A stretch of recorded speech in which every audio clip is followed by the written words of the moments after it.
Drunk and drive प्रकरणातील RPF निरीक्षकावर गुन्हा दाखल।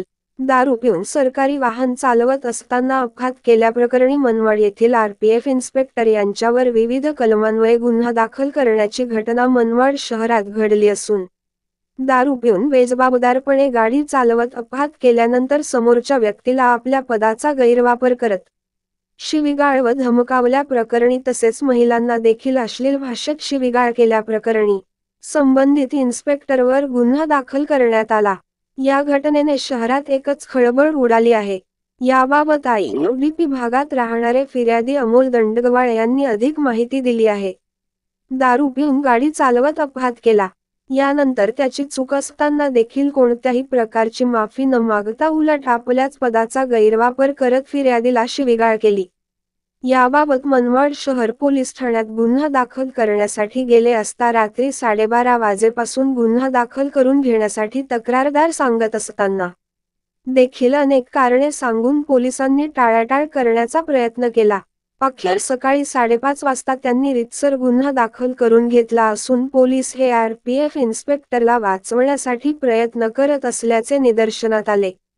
याबाबत वरिष्ठांकडे तक्रार करणार असून याबाबत सखोल चौकशी करून कारवाई करण्याची मागणी करणार असल्याचे अमोल दंडगवाळ यांनी सांगितले आहे। आवाज जनतेचा न्यूज, मनमाड। माझं नाव अमोल प्रकाश दंडगवाळ, मी आय.ओ.डी.पीत राहिला आहे। काल रात्री 11:15 ते 11:30च्या दरम्यान मी घरी पोहोचलो। त्यावेळेस माझी मुलगी बाहेर फिरण्याचा हट्ट करत होती, म्हणून मग मी तिला परत गाडीवर पुढे बसवलं। तिला बसवतो तोपर्यंत मला मागून एका फोर व्हीलरने धडक दिली। धडक दिल्यानंतर मी आणि मुलगी दोघी तोल जाऊन पडलो असते खाली। तर मला असं तरी वाटलं होतं की तो जो चालक आहे, वाहन चालक, तो उतरून मला सॉरी वगैरे म्हणलं। माझं काय म्हणणं नव्हतं त्यांनी जास्त करा, पण सॉरी म्हणून त्यांनी पुढे चालल्या तो सॉरी तर बोलला नाही, पण त्यांनी गाडीची काच खाली करून मला शिव्या दिल्या। आणि माझ्या घरचे ज्यावेळेस बाहेर आले, गाडीला धक्का लागल्याचा आवाज झाल्याने ज्यावेळेस घरचे बाहेर आले, तर घरचे माझी बायको, माझी बहीण आणि माझ्या वहिनीसमोर पण त्यांनी मला प्रचंड शिवीगाळ केली। माझी मुलगी रडती तरी पण तो तिच्यावर ओरडायला लागला होता।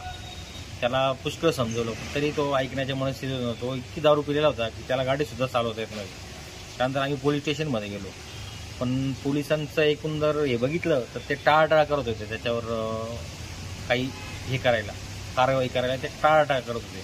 म्हणजे आम्ही 11:15ला पोलीस स्टेशनमध्ये गेलो होतो, तर जवळपास आम्हाला 5 वाजेपर्यंत 5 वाजेला ती प्रोसेस झाली। इतक्या वेळा त्यांनी आम्हाला टंगळमंगळ केली आणि त्याला एकदम चांगली वागणूक होती तिथं। म्हणजे एकूण त्याला वाचवायचाच प्रयत्न चालू होता, कारण तो नंतर असं समजलं की तो रेल्वेचा खूप मोठा कोणीतरी अधिकारी आहे, त्याच्यामुळे त्याला वाचवायचा प्रयत्न चालू होता। आणि तो इतका ॲरोगंट होता, सारखा वारंवार शिव्या देऊनच बोलत होता कंटिन्यू।